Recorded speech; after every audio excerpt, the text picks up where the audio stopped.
प्यारा शागिर्दों, उछल किताब जेको तव्हांजो BA पार्ट सेकेंड में रखियलु आहे उन में सोनी मूड़ी मज़मून जे बारे में पाण ॼाण हासिल करे रहिया हुआसीं। इन में लेखक ॿुधायो आहे त मूड़ी माना आहे मिल्कियत या प्रॉपर्टी। त इन में विद्वाननि पंहिंजे पंहिंजे मत जे अनुसार सोनी मूड़ीअ जे बारे में ॿुधायो आहे।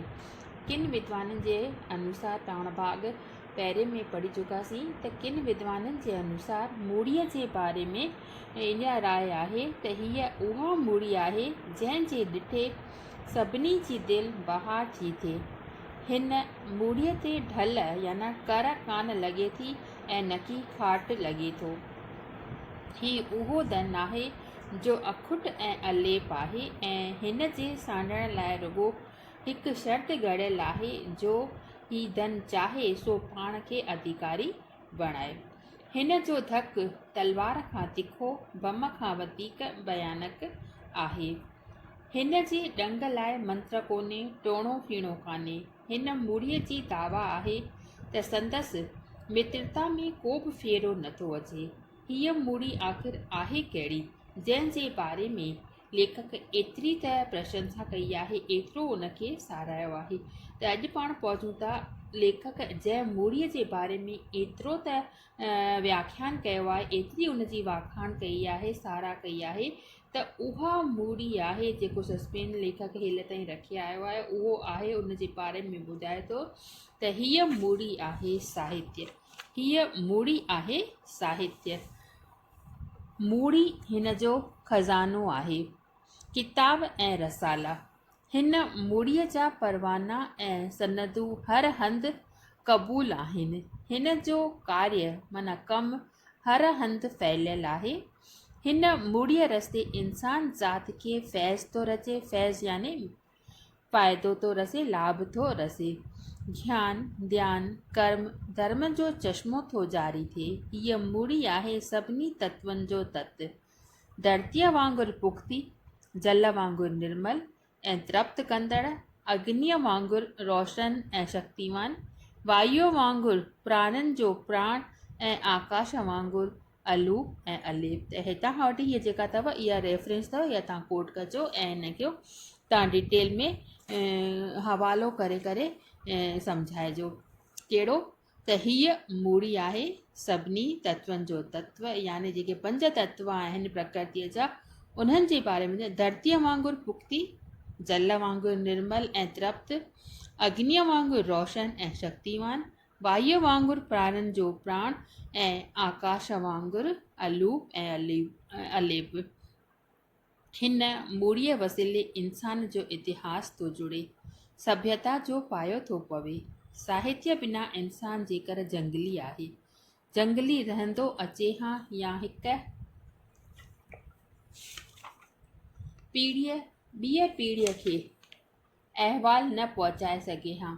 इंसान जा ख्वाब ऐं मुशाहिदा, तजुर्बा ऐं बेज़ारियूं, आसूं ऐं सिसकियूं, ज्ञान ऐं विज्ञान, दिलि जा उमंग ऐं वात जा वाक्य जेके साहित्य वसीले पुश्त बि पुश्त मीरास न थींदा अचनि हा त इंसान जी अवाइली अवस्था में को फेरो कोन अची सघे हा। सभु को मुंड मां ई शुरूअ खां ई माना पंहिंजी खिचड़ी रधण ऐं हयातीअ जा 2-4 ॾींहं सर्फ थो करे, माना विञाए थो, उन ते ख़र्च थो करे।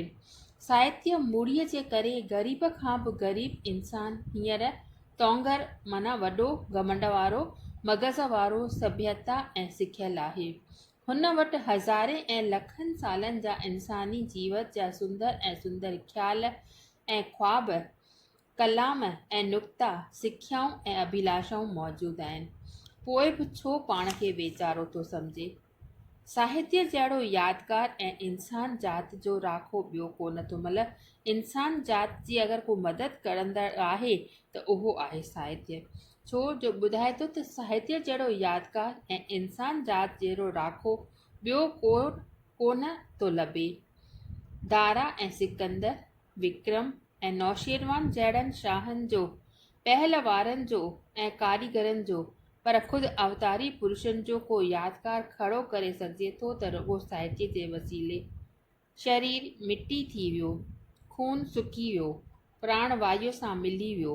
माण्हूअ जो कुझु न बची रहियो, पर साहित्य जे वर्कनि में दिमाग़ ऐं दिलि, शरीर ऐं आत्मा जो तंतु माल ईअं उपजो, ईअं वधियो, ईअं सुगंधित थियो जीअं गुलिस्तान में मिटीअ ऐं पाणीअ पथरनि ऐं बाण माण ऐं गुलाब जो टिड़ी वेहंदो आहे ऐं सभिनी दिशाउनि में ख़ुशबू फैलजंदो आहे। मतिलबु मरण खां पोइ शरीर ख़तमु थी वेंदो आहे, पर साहित्य जो को अंत कोन थो थिए। उहो पाण मरण खां पोइ वधीक उनजी ख़ुशबू सभिनी हंधि फैलिजी थी वञे, टिड़ी करे उहो ॿाहिरि निकिरे थो।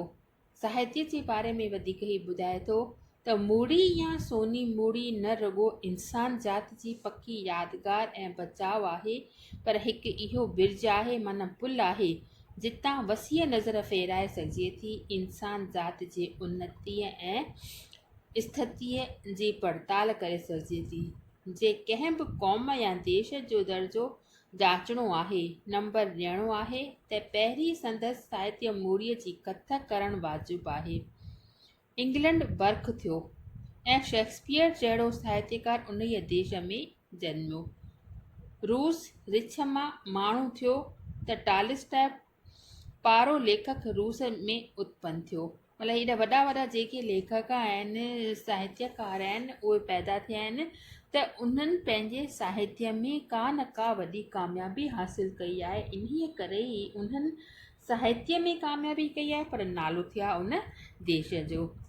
आयरलैंड जे क़ौम खे अंग्रेज़ जहिड़े पुछां नज़र सां ॾिसंदा हुआ, जो अंग्रेज़ी ॿोलीअ में जेकॾहिं चइजे त कंहिंखे लत हणी कढीसि त चवण में आयो त फलाणे जे आयरिश इज़ाफ़ो मिलियो आहे। जेको ॻोल्हण में चुक करे त चइजे त आयरिश ॾांद आख़ियो आहे।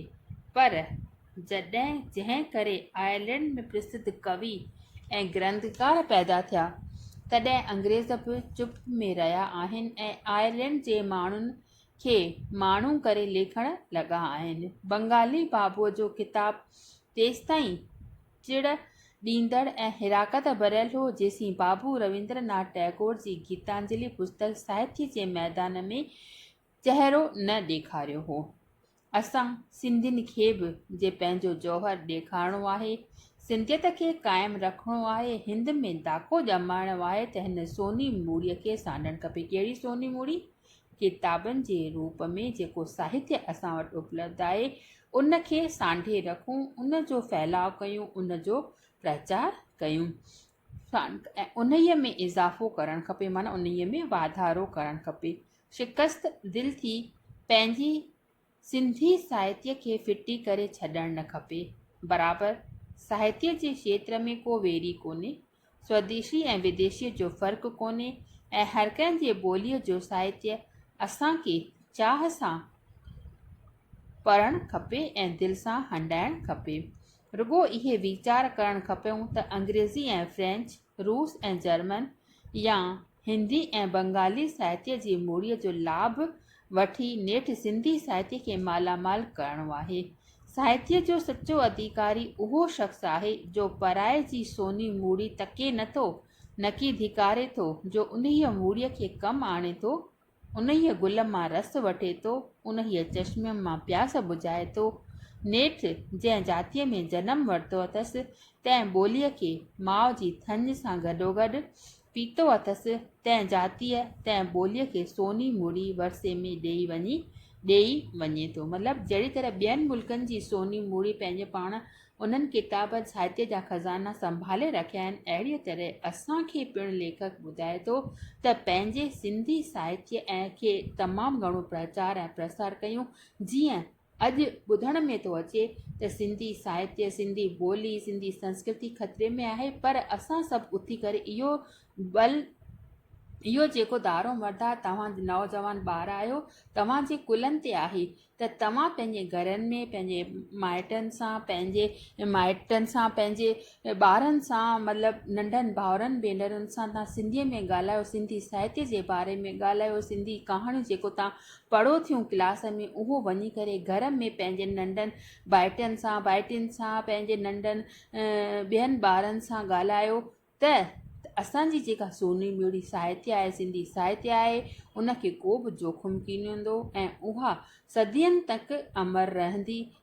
चाहे कुझु बि थिए, जेसि ताईं धरती अमर आहे, जेसि ताईं आकाश आहे, तेसि ताईं असांजी सिंधी ॿोलीअ खे को बि जोखिम दोखो कीन रसंदो। बसि अॼु एतिरो ई। असांखे इन मां तमामु घणो लाभ प्राप्त करणु घुरिजे। असां अचूं था सिंधी क्लासनि में, त अॼुकल्ह तव्हांजो कोरोना जे करे सिंधी क्लास कान पियो थो लॻे, त मतिलबु फिजिकली तव्हांजो कान थो लॻे, पर ऑनलाइन तव्हांजो रोज़ु क्लास लॻनि पिया था। मां तव्हांखे पढ़ायां पिया थी, तव्हां उनखे रोज़ु ध्यान सां ॿुधो ऐं जेका डिफ़िकल्टी हुजेव उहा भले तव्हां मूंखां कहिड़ी बि रूप में व्हाट्सअप ते मैसेज करे पुछी सघो थियूं।